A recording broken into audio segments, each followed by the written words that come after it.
His fingers fastened her necklace in silence, and she wondered if his hand trembled from duty or desire. His fingers brushed the nape of her neck, and Eleanor Hartley felt the tremor pass between them like a secret neither dared speak aloud. The clasp clicked shut, cold metal against warm skin, and in that breath between touching and letting go, she understood that everything she believed about the Duke of Ashford was a lie. He was not the marble statue society whispered about. He was not the man who had ignored her for 3 seasons while she wilted in drawing rooms, watching younger girls claim their futures. His hand lingered 1 second too long, and that single second unraveled her. Because a man who felt nothing would not tremble, and a man bound by duty alone would never have chosen these pearls, the ones that had belonged to his mother, the ones no woman had worn since the old Duchess died in disgrace. Wait, before the next confession unfolds. If this story has already stirred your heart, tell us where you're watching from. To make sure you don't miss the next betrayal, kiss, or redemption, subscribe and join our circle. The next heartbeat might change everything. Now, back to the scene. The ballroom blazed with 1,000 candles behind them, but here in the portrait gallery, shadows pooled like spilled ink. Eleanor stared at her reflection in the darkened window, the pearls luminous against her throat, the Duke's figure a dark shape behind her shoulder. She was 26, past her prime by society's cruel arithmetic. The youngest daughter of a country baronet, with more land than coin, more pride than prospects. She had come to London this final season with the grim determination of a soldier marching to certain defeat, knowing her mother's failing health demanded one last attempt at securing a future. She had not expected him. "They suit you," Ashford said, his voice low and careful, as though testing the weight of each word. "My mother would have wished it." Eleanor's breath caught. No one spoke of the late Duchess, not in polite company, not after the scandal that had torn through the Ton like wildfire 6 years ago. Whispers of madness, of a love affair with an Italian painter, of her body discovered in the East Wing with a letter burned to ashes in her hand. The Duke had shuttered half of Ashford House, dismissed the servants who had served his family for generations, and transformed himself into something cold and unreachable, a man of duty, a man of marble. Yet his hand had trembled. "Your Grace," Eleanor began, turning to face him, "I cannot accept these. I am no one. We barely know each other. This morning you asked me to retrieve a book from the library, and I thought—" "You thought I required a librarian." His mouth curved, almost a smile, almost. "And instead I asked you to wear my mother's pearls to the Pemberton ball, and pretend, for one evening, that you belong to me." The words fell between them like a challenge, a confession, a plea. "Pretend," Eleanor repeated, turning to face him. Behind him, the portraits of his ancestors watched with painted eyes, duchesses in silk and sapphires, dukes in military regalia, generations of Ashford blood and breeding. And here she stood, wearing pearls that should have graced the throat of a princess, while her own worn gloves hid the ink stains from the translation work she did in secret to pay for her mother's medicines. "I need a wife," Ashford said flatly, "before the season ends, before my uncle's lawyers find some obscure clause to strip me of the title. He claims my mother's madness taints the bloodline, that I am unfit. The only defense is a perfect marriage to a respectable woman." "Then you have chosen poorly, Your Grace." Eleanor's voice shook. "I am the opposite of perfect. I am the wallflower your peers use to rest their champagne glasses upon. I am the woman whose dancing card remains empty while matrons praise my pleasant manner and amiable disposition, which is polite society's way of saying plain and boring." You are the woman who spent 20 minutes in my library this morning arguing with me about the proper translation of Catullus. His eyes caught the candlelight, no longer cold. You are the woman who did not flinch when I told you my mother died believing herself haunted by the ghost of her first love. You asked me if I thought ghosts could love us back. Eleanor's chest tightened. She remembered. She remembered the sudden intimacy of that conversation, the way sunlight had streamed through the tall windows, illuminating dust motes and the vulnerability in his voice. She had forgotten herself, forgotten the careful armor of pleasantness she wore in London society, and spoken to him as though they were equals, as though loss and loneliness recognized no rank. "I need someone who will not shatter," Ashford continued. "I need someone who understands that this marriage is a fortress, not a fairy tale. In return, I offer you security, a title, freedom from the marriage mart's cruelty. Your mother will have the finest physicians. Your family will want for nothing." "Except love," Eleanor whispered. His jaw tightened. Love is a luxury, survival is necessity. She should have said no. Any sensible woman would have fled back to the ballroom, away from this strange proposal born of desperation rather than devotion. But Eleanor's mother was dying. Her father had mortgaged their estate to pay for treatments that only delayed the inevitable. Her older sisters had married well enough, but without enthusiasm, and she had watched their spirits dim like candles guttering in the wind. At least this marriage offered honesty.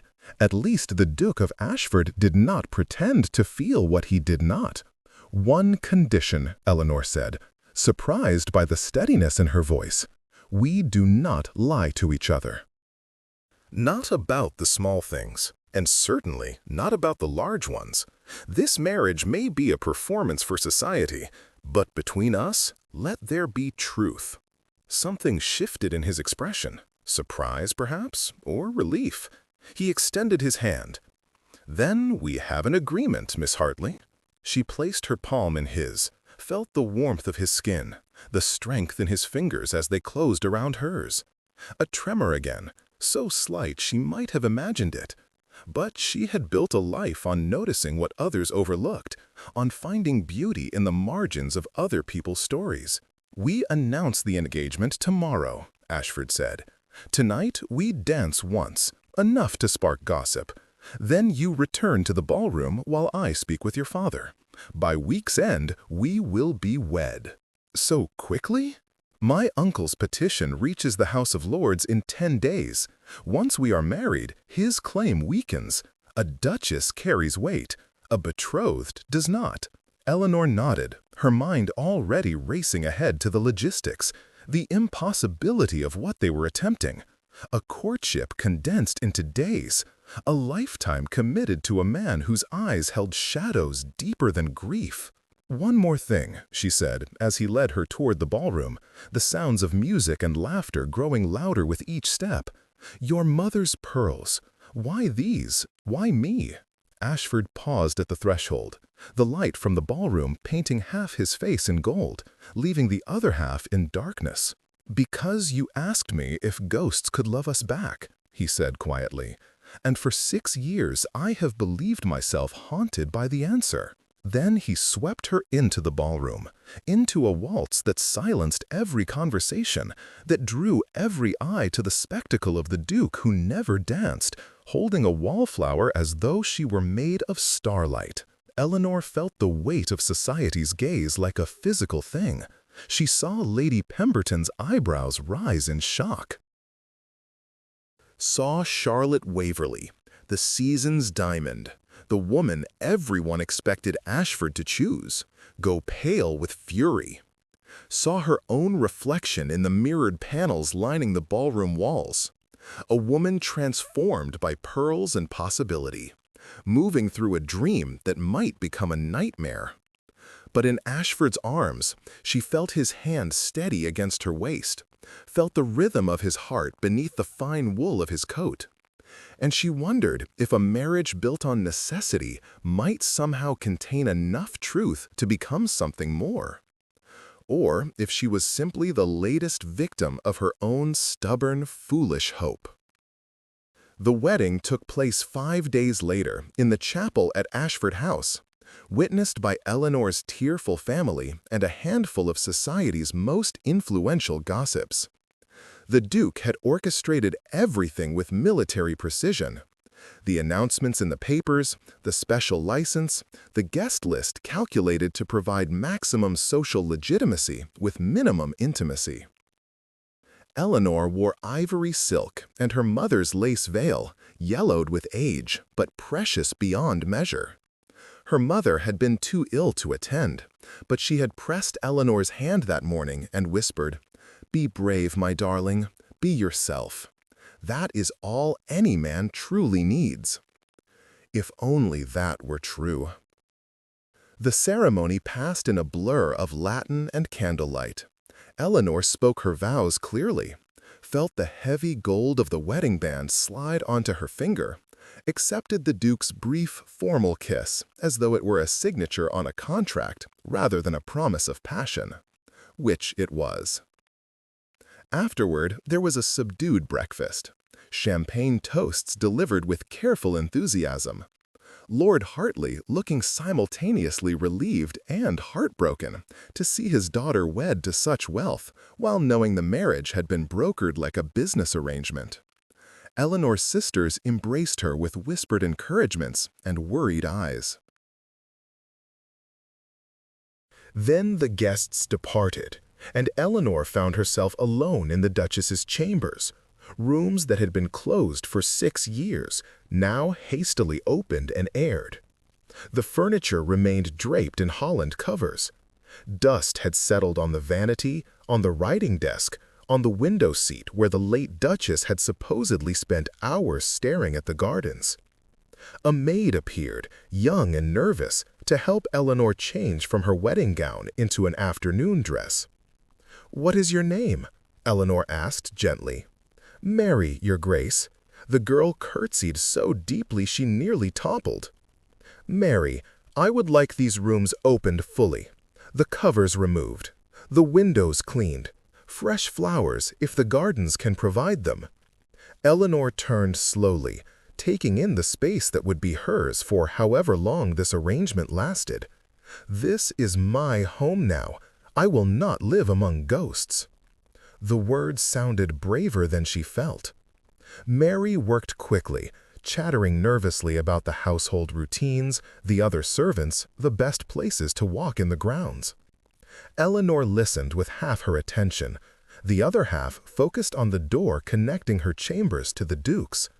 It remained firmly closed. She wondered if it would stay that way. The marriage contract had been clear on certain points.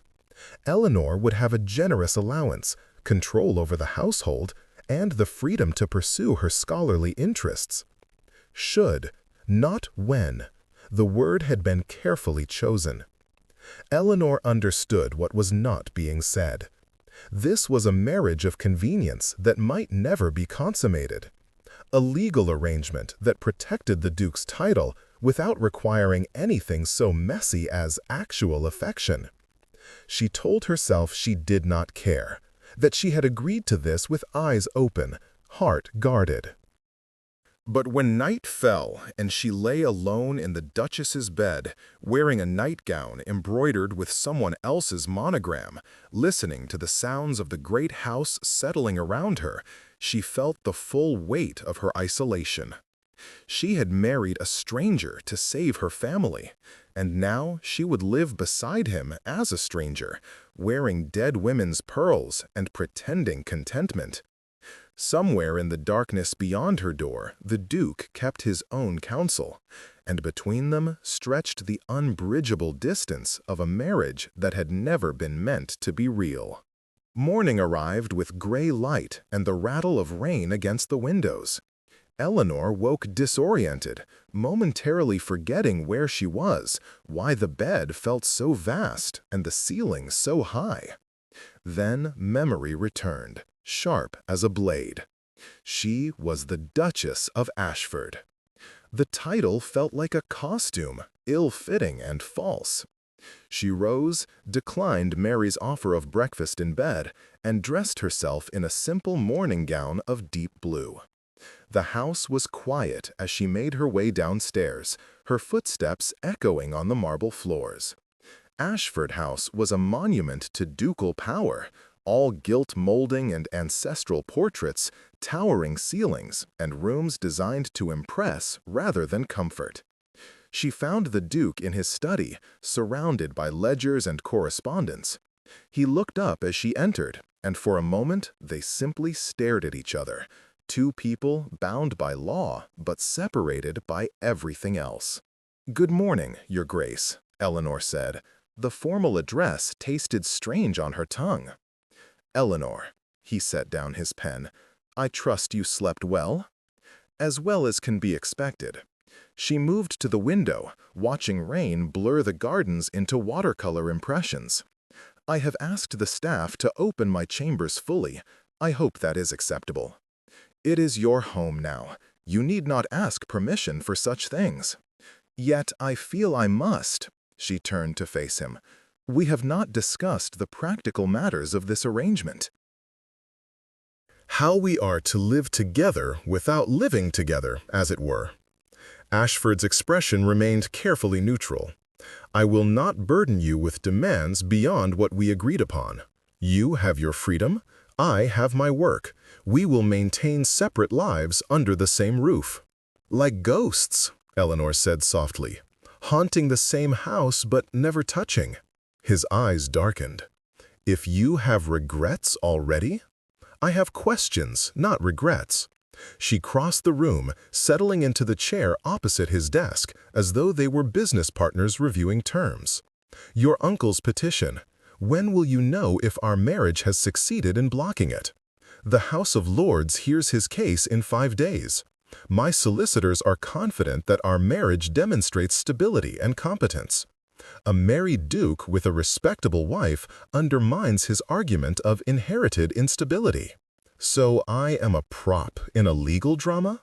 You are my wife," Ashford said quietly, "and you have saved me from losing everything my family built over centuries. That is not nothing, Eleanor." The use of her given name sent an unexpected warmth through her. She studied him in the morning light, the sharp planes of his face, the tension in his shoulders, the way his hands gripped the edge of the desk as though anchoring himself. He looked exhausted, haunted despite his denials. "Tell me about your mother," she said impulsively. He went very still. "Why?" "Because you gave me her pearls. Because her ghost lives in this house whether you acknowledge it or not. Because if we are to maintain truth between us, as I asked, then I need to understand what I have walked into." For a long moment she thought he would refuse. Then he leaned back in his chair, his gaze distant. "My mother was the daughter of an earl. Beautiful, accomplished, everything a duchess should be. She married my father when she was 18, a strategic alliance that pleased both families. They were cordial, respectful, and utterly miserable." His voice held no emotion, as though reciting facts from a history book. "When I was 10, she met Marcus Bellini, an Italian portrait painter commissioned to capture our family's likeness. He saw her, truly saw her, in a way my father never had. They fell in love." Eleanor's breath caught. This was not a story society told. This was the scandal beneath the scandal. "The affair lasted 2 years," Ashford continued. "My father knew, but appearances mattered more than fidelity. Then Bellini died suddenly. Fever, they said, though some whispered poison. My mother never recovered. She withdrew from society, spent her days in the East Wing, writing letters to a dead man, convinced his ghost answered her." He paused, something raw flickering across his face. 6 years ago, I found her in the gallery. She had taken laudanum. She left a letter addressed to Bellini, telling him she was coming home. "And you blame yourself," Eleanor said gently. "I blame the lie, the marriage that should never have been, the duty that destroyed them both."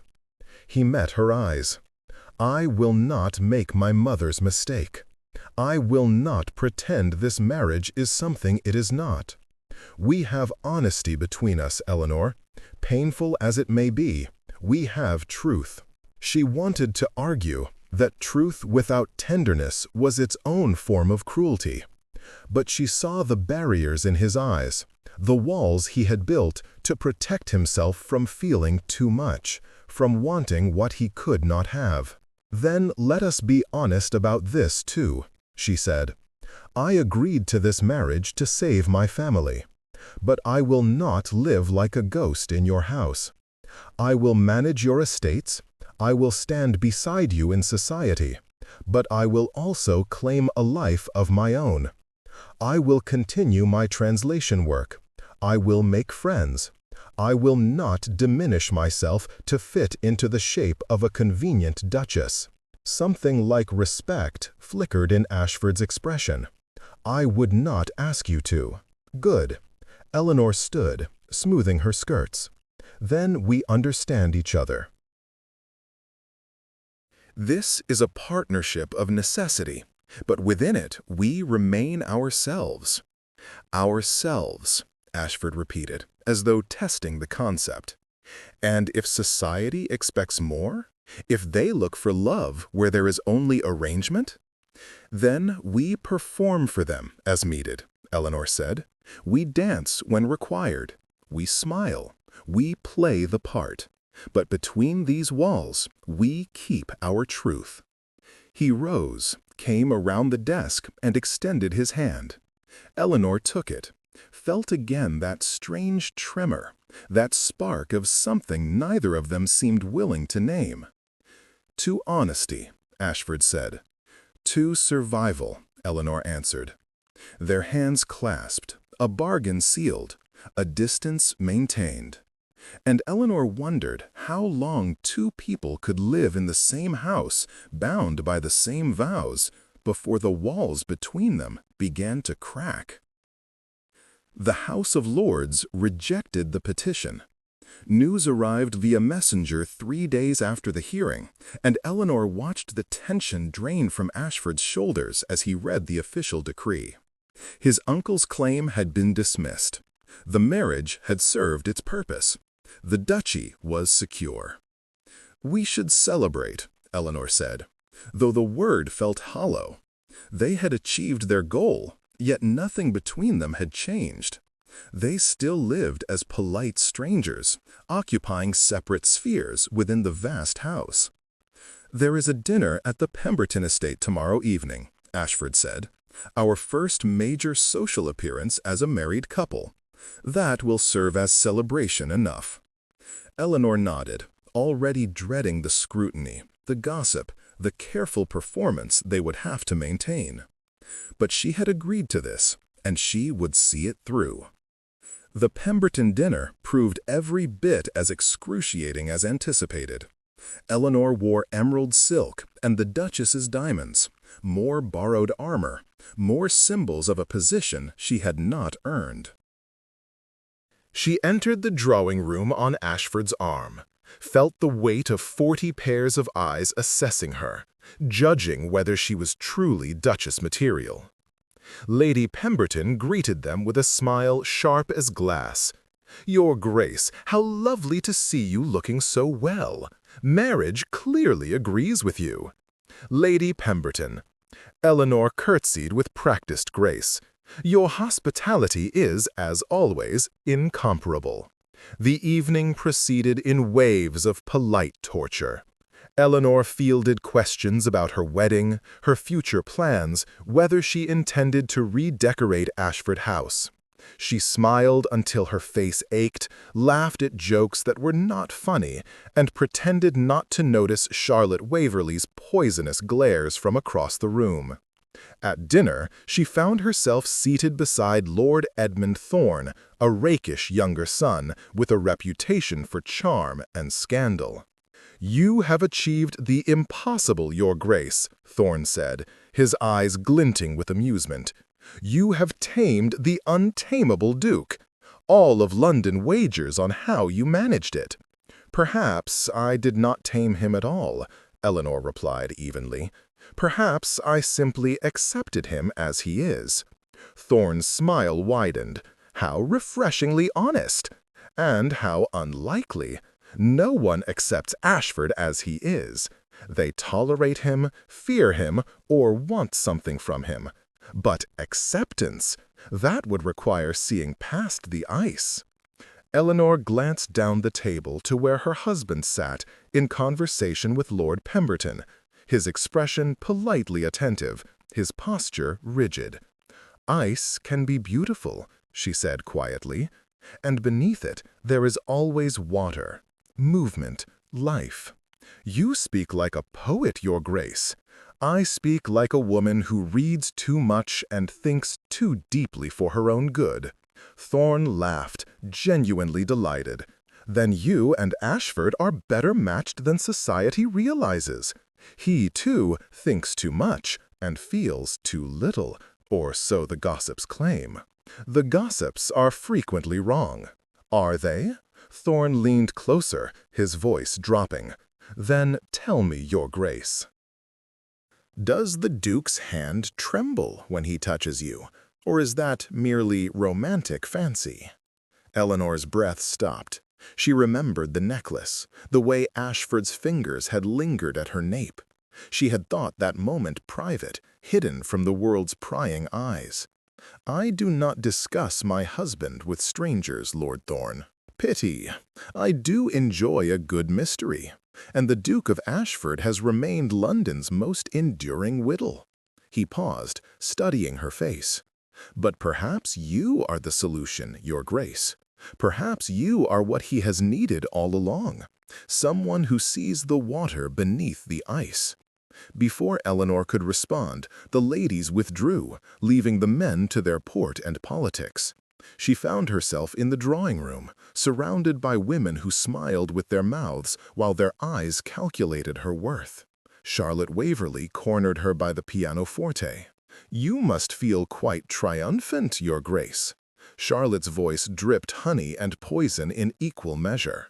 "Securing the season's greatest prize when no one expected you to catch anything at all." Eleanor met her gaze steadily. "I feel fortunate, Miss Waverley, nothing more." "Fortunate?" Charlotte's laugh was musical and cruel. "Is that what we are calling it? I suppose it is fortunate that the Duke required a wife quickly and had no time for a proper courtship. Fortunate that desperation looks so much like destiny. Miss Waverley, if you have something to say, only that marriages built on necessity often crumble under the weight of reality. Enjoy your diamonds, Your Grace. They may be all you have when the ice finally breaks." She swept away, leaving Eleanor trembling with anger and something sharper, fear. Because Charlotte's words, vicious as they were, carried truth. This marriage was built on sand, not stone. And Eleanor had no idea how to transform a legal arrangement into something that might endure. When the men rejoined them, Ashford appeared at her side immediately, his hand settling at the small of her back, a gesture of possession, of protection. "Are you well?" he asked quietly. "Perfectly," Eleanor forced a smile, "though I confess I am eager to return home." His eyes searched her face, seeing too much. "Did someone—" "I am tired, that is all. It has been a long week." He did not press, but she felt his attention remain on her throughout the rest of the evening, watchful and strangely tender. When they finally departed, he handed her into the carriage with particular care, then settled beside her in the darkness. They rode in silence for several minutes, the clip of hooves and rattle of wheels the only sounds. Then Ashford spoke. "You do not have to protect me from society's cruelty, Eleanor. I have weathered worse. This is not about protecting you." She turned to look at him, his profile barely visible in the passing lamplight. "This is about maintaining our arrangement. We agreed to perform as needed.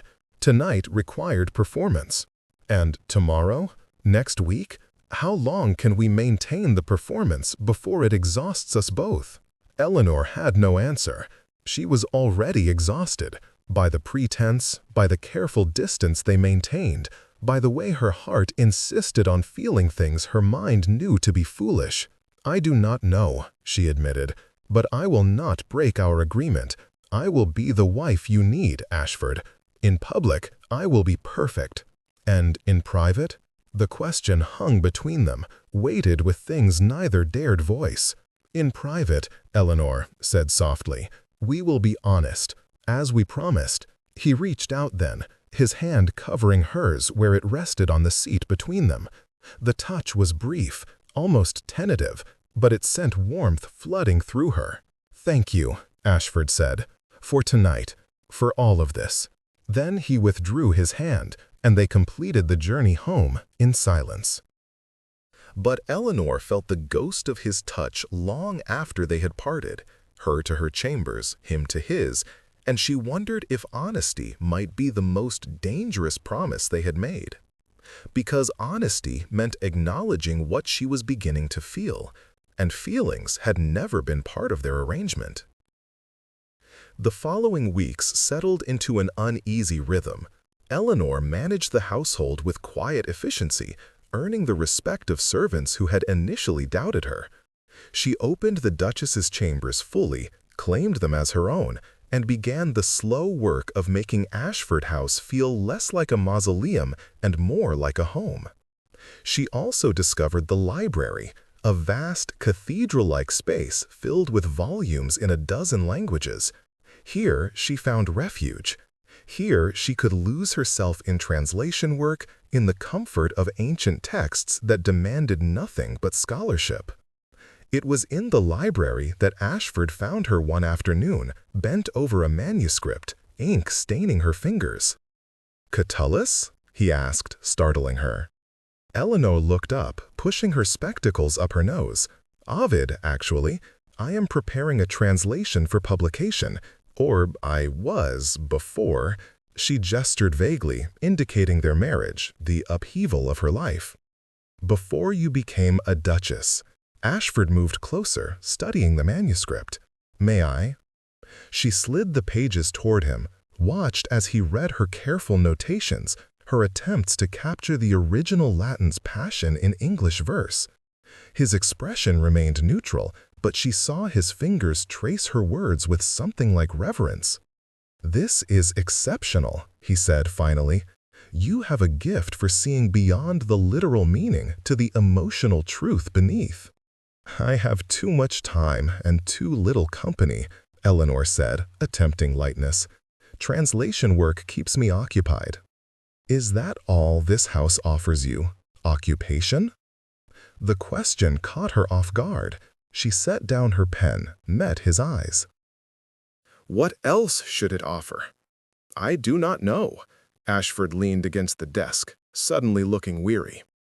"I have never been good at offering anything beyond duty. My father taught me that a duke's role is to preserve, not to feel. And after my mother—" He stopped, shook his head. "I am not sure I know how to be anything else." Eleanor's heart twisted. "Then perhaps we are well matched. I have never been good at claiming anything beyond what is offered. I learned early that women who want too much are called selfish. Women who feel too much are called hysterical. So I made myself small, quiet, acceptable." "You are none of those things," Ashford said quietly. "Not truly. You are fierce and brilliant, and you hide it beneath pleasantness because the world punishes women who dare to be themselves. And you hide beneath ice because the world punishes men who dare to grieve." The words fell between them like a confession, like the truth they had promised to maintain. For a long moment, they simply looked at each other. Two people trapped in roles they had never chosen, bound by an arrangement that was beginning to feel like something more. "I do not know how to do this," Ashford admitted. "I do not know how to be a husband, not a real one." "Then we learn together," Eleanor said. "We stumble through it. We make mistakes. But we do not pretend. That is all I ask, Ashford. No more ice. No more performance. At least not between us." He studied her face as though seeing her for the first time. Then, slowly, he reached out and took her hand. Properly this time. Not a brief touch, but a genuine clasp, warm and solid. "No more ice," he agreed. "Not with you." It was a small moment, a fragile beginning, but it was theirs, and it was real. And Eleanor felt something in her chest unlock. This marriage might have begun as necessity, but perhaps it could become something more. Perhaps two lonely people could find in each other not passion, not romance, but something rarer, understanding. They worked together in the library after that, Ashford bringing his estate correspondence while Eleanor continued her translations. Sometimes they talked about books, about politics, about the small absurdities of society. Sometimes they simply existed in companionable silence, the scratch of pens and rustle of pages the only sounds. And gradually, almost imperceptibly, the walls between them began to thin. The letter arrived on a Tuesday morning, delivered with the regular post, but marked with a seal Eleanor did not recognize. She broke it open at the breakfast table, expecting correspondence from her family. Instead, she found poison. "Your Grace, you believe yourself safe in your new position, but the truth has a way of surfacing. Ask your husband about Bellini's last portrait. Ask him what his mother truly died believing. A marriage built on lies will not survive." Unfriend. Eleanor's hands shook as she read the words again. Bellini's last portrait. What his mother died believing. The phrasing suggested secrets, deliberately vague but menacing. She looked up to find Ashford watching her, his expression concerned. "What is it?" She should have shown him the letter. They had promised honesty. But some instinct made her fold the paper and tuck it into her pocket. "Nothing. Correspondence from my sister." The lie tasted bitter, but she told herself it was necessary. Whatever this letter referred to, whatever secret it threatened to expose, she needed to understand it first. She needed to protect him, or protect herself from learning something that might shatter the fragile peace they had built. "Eleanor," Ashford set down his coffee, "you have gone pale. If something is wrong." "I am fine," she forced a smile, "merely tired. I think I will rest this morning." She fled before he could press further, the letter burning against her skin. In her chambers, she reread it a dozen times, trying to decode its meaning. Bellini's last portrait. The affair between the painter and the late Duchess was common knowledge among society's gossips. But what portrait? What belief? Eleanor knew she should ask Ashford directly. Their entire arrangement was built on honesty. Yet she hesitated, trapped between her promise and her fear of what she might learn. Instead, she decided to investigate herself. That afternoon, while Ashford attended meetings in town, Eleanor approached Mrs. Hewitt, the housekeeper who had served the family for 30 years. "Mrs. Hewitt, I have a question about the late Duchess." The housekeeper's expression shuddered immediately. "Your Grace, I do not think." "Please, I am not asking for gossip, but I am the Duchess now, and I feel I should understand the history of this house." Eleanor softened her voice. "I know about Marcus Bellini. I know about the affair. What I do not know is what happened to his final portrait." Mrs. Hewitt twisted her hands in her apron. "Your Grace, His Grace gave orders that we were never to speak of." I am giving you different orders." Eleanor kept her tone gentle but firm. "Whatever you tell me remains between us, but I need to know." The housekeeper wavered, then sighed. The portrait was of Her Grace, the last one Bellini painted before he died. It was unusual, beautiful, but strange. He painted her with two faces, one looking toward the viewer, one looking away toward shadows. His Grace, the old Duke, demanded it be destroyed after Bellini's death, but Her Grace hid it. She kept it in the East Wing, where she spent her final days. And after she died? His Grace, the current Duke, found it. He burned it himself in the courtyard. I saw him do it. Mrs. Hewitt's voice dropped to a whisper. He wept, Your Grace. The only time I ever saw him weep. Eleanor's heart clenched. Why would he burn it? I do not know. But there was a letter. The one Her Grace left when she took the laudanum. The Duke read it before burning the portrait. Whatever was in that letter, it destroyed something in him. Do you know what it said? No, Your Grace. But after that day, he closed the East Wing, dismissed half the servants, became the man he is now, all ice and duty, no warmth at all. Mrs. Hewitt met Eleanor's eyes. Until he married you. You are the first thing I have seen soften him in 6 years. The words should have comforted Eleanor. Instead, they deepened her dread. Because the anonymous letter suggested the portrait, the mother's final belief, these were secrets that still mattered, secrets that could threaten everything. That evening, she confronted Ashford in his study. I need you to tell me about Bellini's last portrait. He looked up from his work, his expression going carefully blank. Who told you about that? Does it matter? Eleanor closed the door behind her, her heart pounding. I received a letter this morning, anonymous. It suggested that your mother died believing something, and that the portrait held the truth. What was in that portrait, Ashford? What was in her final letter? He stood slowly, his face a mask. This is not a conversation we need to have. We promised honesty. I promised not to lie to you. I did not promise to exhume every ghost that haunts this family. His voice was hard, cold. The Duke, not the man she had been learning to know. The portrait is gone. The letter is gone.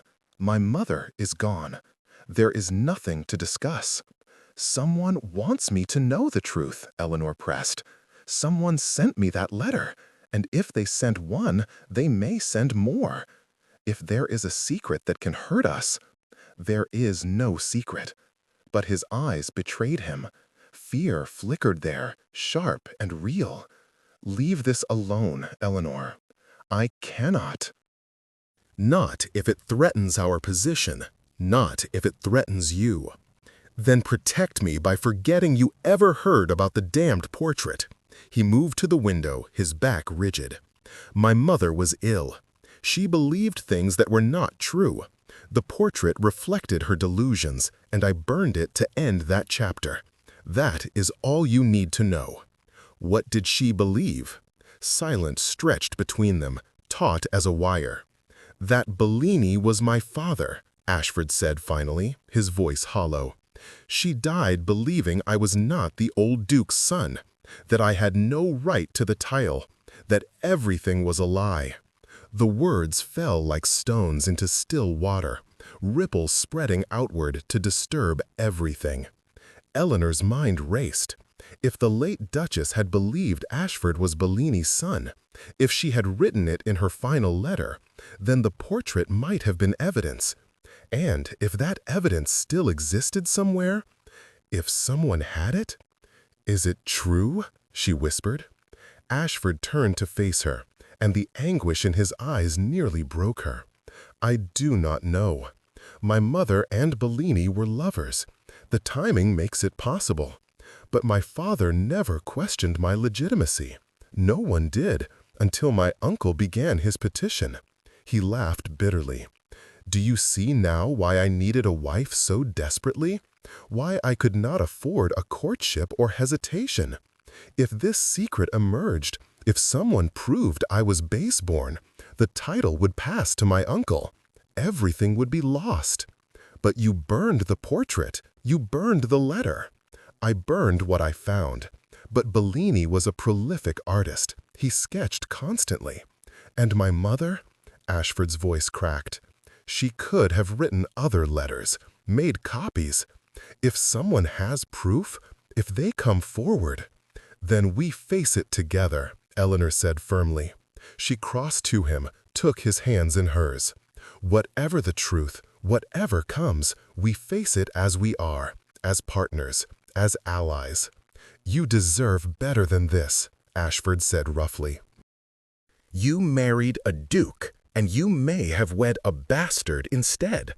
If the truth emerges, you will be ruined by association." "I do not care." The words came from some deep, unexamined place in her heart. "I did not marry you for the title, Ashford. I married you because you asked, because you needed someone, because—" She stopped, suddenly aware of how much she was revealing. His hands tightened on hers. "Because?" "Because you saw me," she finished quietly. "In a world that looked through me, you saw me. And perhaps that matters more than legitimacy or titles or any of society's rules." For a long moment, they stood there, hands clasped, truths exposed. Then Ashford pulled her into his arms, and Eleanor felt him shudder against her. Relief or grief or some complicated mixture of both. "I am sorry," he murmured against her hair. "I am sorry I brought you into this. I chose to be here," Eleanor reminded him, "and I choose to stay." They held each other in the fading light, two people who had married as strangers and were slowly, painfully, becoming something more. Outside, the city continued its rhythms, unaware of the secrets that might soon tear their world apart. But in that moment, Eleanor felt no fear, only certainty. Whatever came, they would face it together. And perhaps that was enough. The second letter arrived 3 days later, delivered directly to Eleanor during her morning visit to her modist. She opened it in the carriage on the way home, her heart already sinking. "Your Grace, the portrait may be gone, but the sketches remain. Bellini left 13 studies, each showing the Duchess' dual nature, and one showing a child's face that bears no resemblance to the old Duke.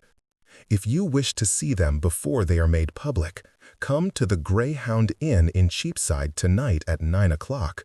Come alone, or I will deliver them to your husband's uncle instead."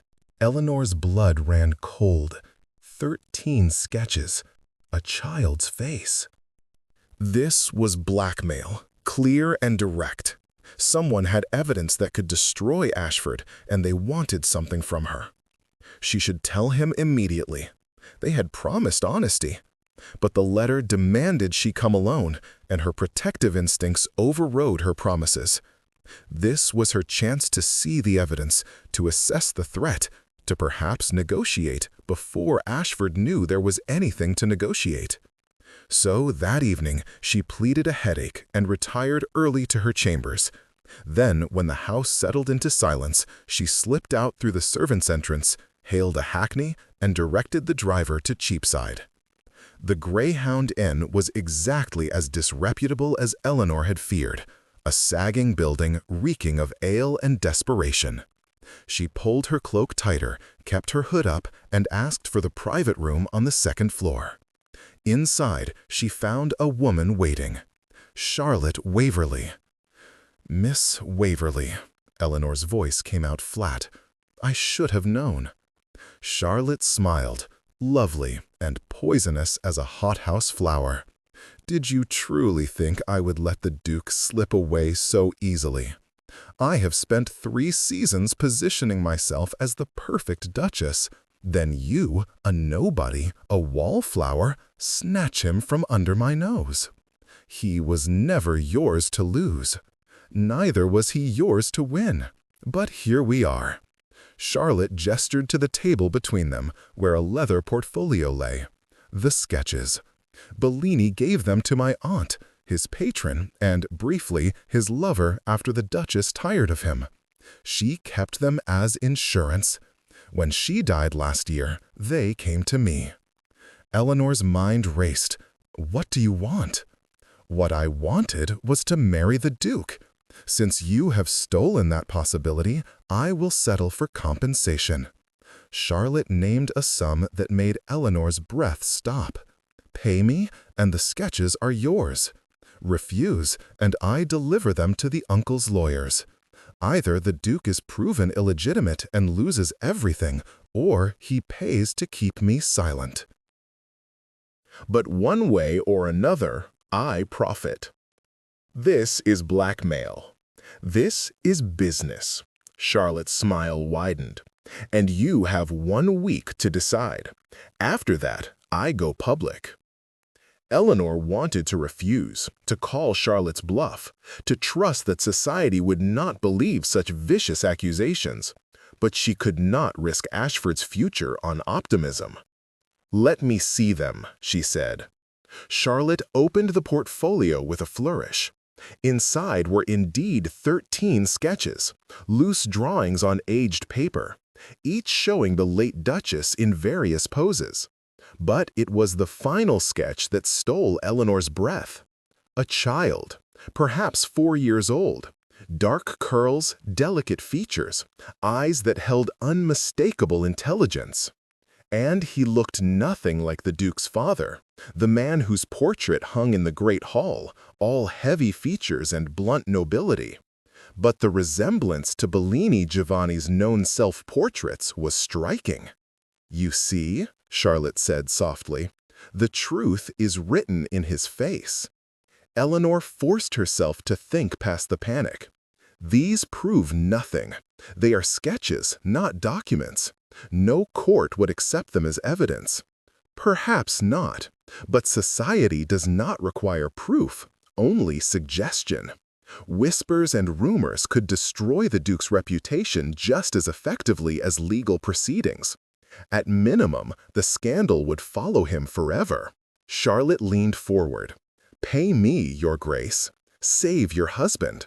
Or watch everything you fought for crumble because you were too proud to act." Eleanor's hands shook as she closed the portfolio. "I need time. 1 week. Send word to my address when you have the money." Charlotte stood, smoothing her skirts. "And, Your Grace, come alone to the exchange. If the Duke learns of this, I will assume you cannot pay, and proceed accordingly."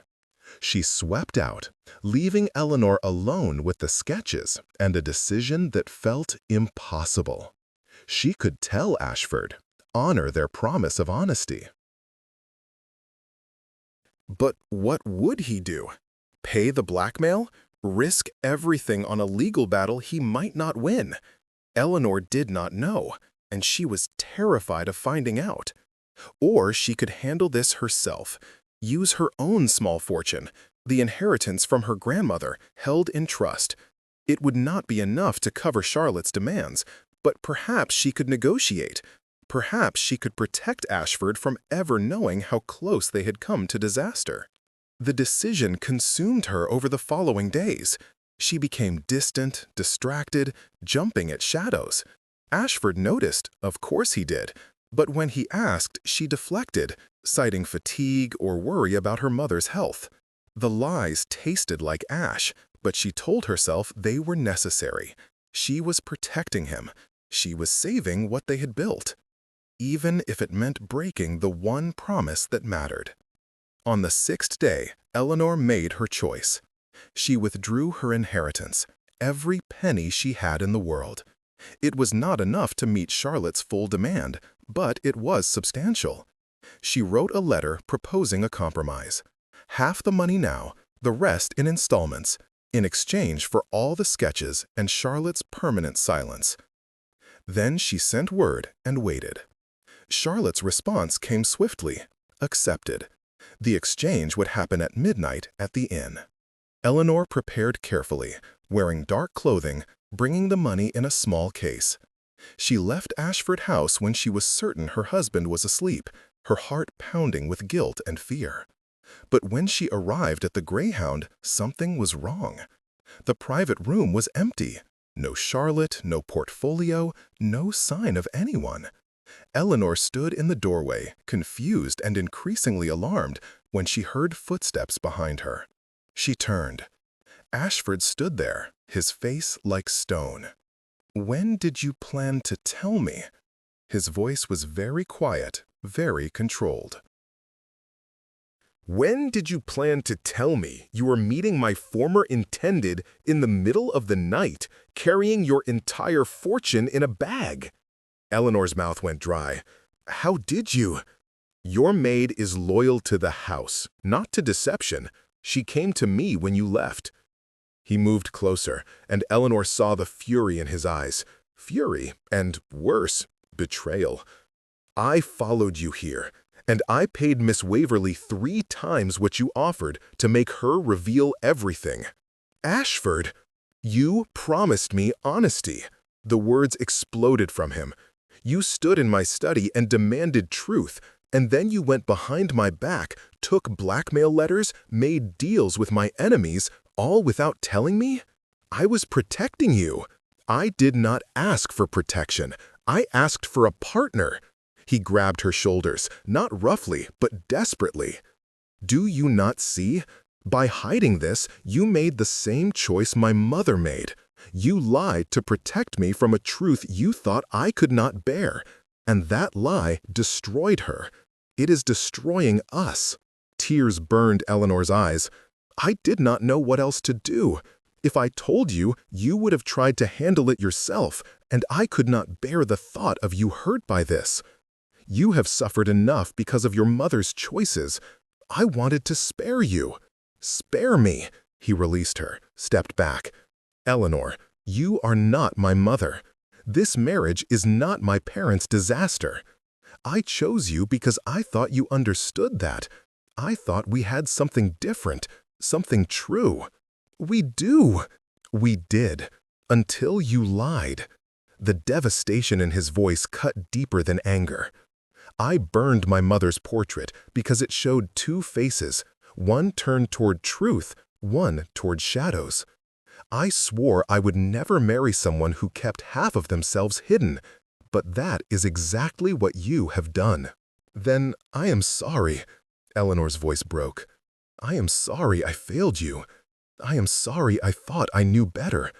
But I was trying to save you, Ashford." "Can you not see that? I was trying to love me?" The question was brutal in its directness. Is that what this was? Love? Eleanor froze, because the answer was yes. Somewhere in the weeks of careful companionship, of shared silences and small kindnesses, she had fallen in love with him, with his brilliant mind and wounded heart, with his attempts at warmth despite years of practicing ice. She had fallen in love, and she had ruined everything. "Yes," she whispered. "God help me, yes." Ashford's expression cracked, something raw and anguished showing through. "Then you should have trusted me with it. You should have come to me with the letters, with the blackmail, with all of it. Because love without trust is just another form of loneliness, Eleanor. And I have been lonely enough." He turned to leave, and Eleanor felt her world fracturing. "Wait." Her voice was desperate. "The sketches, what did you do with them?" "I burned them, all 13. He paused in the doorway, his back to her. "Bellini was not my father. I had the family records checked years ago. There is correspondence, dates that prove he and my mother were not lovers until months after my birth. But my mother never knew. She died believing a lie, and that lie has haunted us both." "Then it is over," Eleanor said. "The threat is gone. Charlotte cannot hurt us." "The threat is gone," Ashford agreed. "But so is the trust. and I do not know if we can rebuild it." He left her there, standing in that shabby room, with her money and her guilt and the ashes of what they had almost become. The week that followed was the longest of Eleanor's life. She and Ashford continued to live in the same house, to appear together when society demanded, to maintain the performance of a happy marriage. But between them, a chasm had opened. They no longer worked together in the library. They no longer talked beyond what was necessary. They were back to being strangers, only now with the added weight of disappointment. Eleanor threw herself into her translation work, into managing the estate, into anything that might distract from the hollowness in her chest. She had been right to protect him, she told herself. Charlotte's blackmail could have destroyed everything. But she had also been wrong. Wrong to break her promise, wrong to assume Ashford needed shielding rather than partnership, wrong to let fear guide her instead of faith.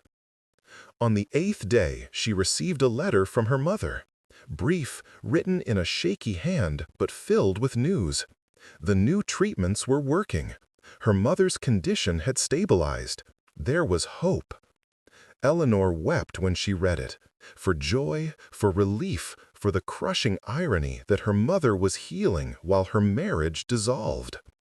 She found Ashford in the portrait gallery, standing before the space where his mother's portrait had once hung. "My mother is improving," she said quietly. He turned, and she saw that his eyes were red-rimmed, exhausted. "I am glad."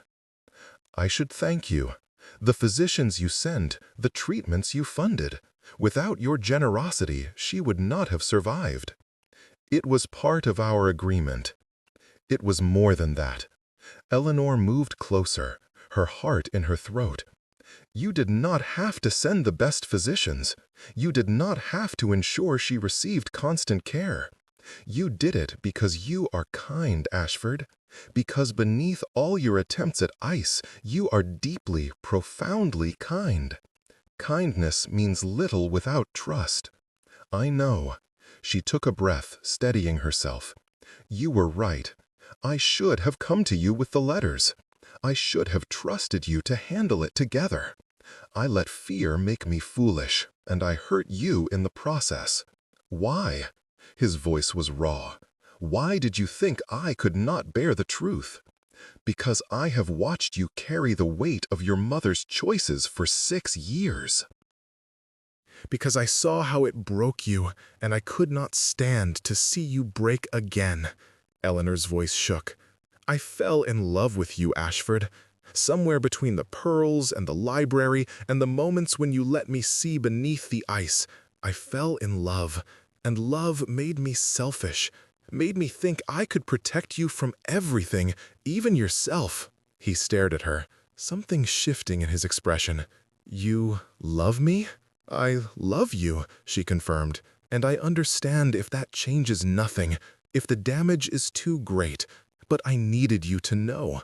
I needed you to understand that my lies came from fear of losing you, not from a desire to control you."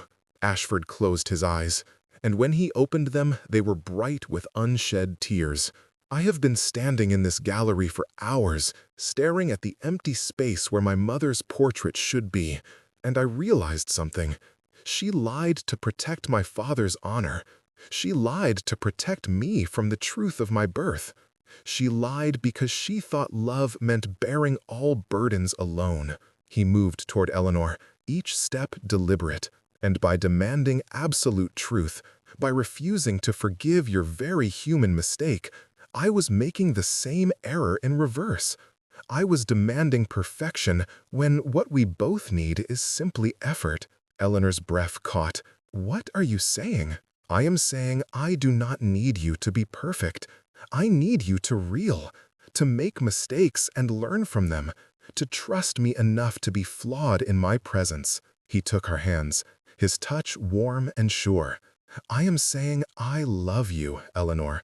I think I have loved you since the library, since you argued with me about Catullus and did not flinch from my ghosts. But I was too afraid to claim it, too convinced that love was the thing that destroyed my parents, rather than the absence of it. Ashford, no more ice, he said, echoing the promise they had made weeks ago. No more walls. Between us, let there be truth, even when that truth is messy, even when we fail at it. Eleanor threw her arms around him, felt him catch her, hold her as though she were precious beyond measure. "I am sorry," she whispered against his chest. "I am so sorry." "I know, and I forgive you." But Eleanor, he pulled back to look at her, his hands framing her face. "Never again. Whatever comes, we face it together. Promise me." "I promise. On everything I am, I promise." He kissed her then, properly, deeply, with all the passion they had been suppressing since the night he fastened the pearls around her neck. And Eleanor understood that this was what trembling meant. Not weakness, but the barely controlled force of feeling too much, wanting too much, risking too much. When they finally parted, both breathing hard, Ashford rested his forehead against hers. "We should commission a new portrait," he said, "one that shows us as we truly are. Together, flawed, fighting, but together." "No two faces," Eleanor agreed. "No shadows, just truth. Just us."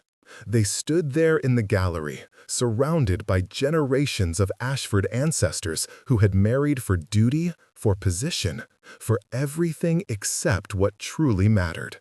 And they claimed something different, something harder, something real. 3 months later, Eleanor stood in the portrait gallery again, this time looking at the newly completed painting. The artist had captured them in the library, Ashford reading at his desk, while Eleanor worked on her translations nearby. They were not looking at each other in the painting.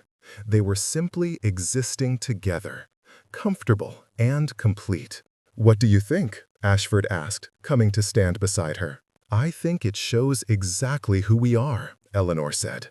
"Two people who found each other by accident and chose each other on purpose. Rather like the marriage itself." She laughed, leaning into him.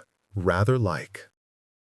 They had settled into a new rhythm in the months since Charlotte's blackmail.